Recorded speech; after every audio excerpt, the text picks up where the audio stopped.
This morning, officials are sounding the alarm for a worsening shortage of one of America's most essential and selfless jobs, wildland firefighters. And the lack of staffing is becoming a real threat to public safety. So right now, a wildfire is burning out of control in Southern California. This is near Malibu. This is a live picture of what's going on there. This is highlighting that critical issue. Again, aerial images of this fire that's burning. At this point, it's burned more than 1,600 acres overnight, forcing evacuation orders, threatening nearby buildings. Mills Hayes is joining us for a look at this growing problem here. And Mills, of course, this is an extremely dangerous career path, but that's not the only reason for this shortage, right? It's hardly the only reason, Markie. There's a rush of adrenaline that comes with jumping from helicopters and fighting off these deadly fires. But with that danger comes even more risk, like mental and physical stress. And for many, the low pay it's not worth the risk. It depends on where you live in the country. But an entry-level wildfire firefighter typically makes only $34,000. So that's about $15 an hour. Because of the low pay, many rely on overtime and hazard pay to get ahead financially. And that amount of money just isn't enough for some who face a mountain of health concerns. A structure firefighter, the kind you see fighting house fires in your community, often use oxygen devices for respiratory protection, and most wildland firefighters don't do that. Just 2 years ago, the fire service acknowledged that there was an explicit link between cancer and wildland firefighters, even though people have long expressed concern over this.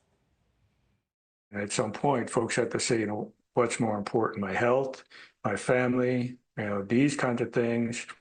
But it's a great job, don't get me wrong. And I think that's why a lot of folks struggle, because they love the work that they do. But the challenges with pay and with health and travel and the trauma that we deal with, whether it's, yourself that gets injured or your brother or sister that's out there on the line, it takes a big emotional toll on everybody.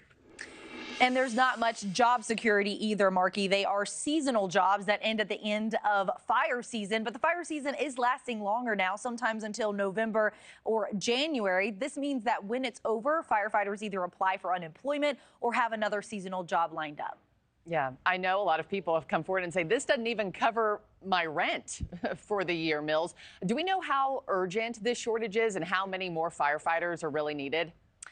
Yeah, and I've actually spoken to people who have to live in houses with multiple roommates because of the salary in these jobs. And one report shows that CAL FIRE is short over 1,000 firefighters. The U.S. Forest Service reports that they met their staffing goal this year with 11,393 firefighters. But the people that we talked with disagree. The International Association of Firefighters say that they need double that number. And when President Biden took office, he raised their minimum wage from $13 an hour to $15 an hour. But that pay bump expires at the end of the year. Legislation that would fix this is now stalled in Congress. Markie? We'll follow it closely, but the demands of the job are only increasing while the pay is, sounds like, at least it's certainly not. Mills, thank you so much. Thanks for watching, everybody. Go to joinnn.com to find NewsNation on your television provider. Also, don't forget to click that red subscribe button below to get more of NewsNation's fact-driven, unbiased coverage.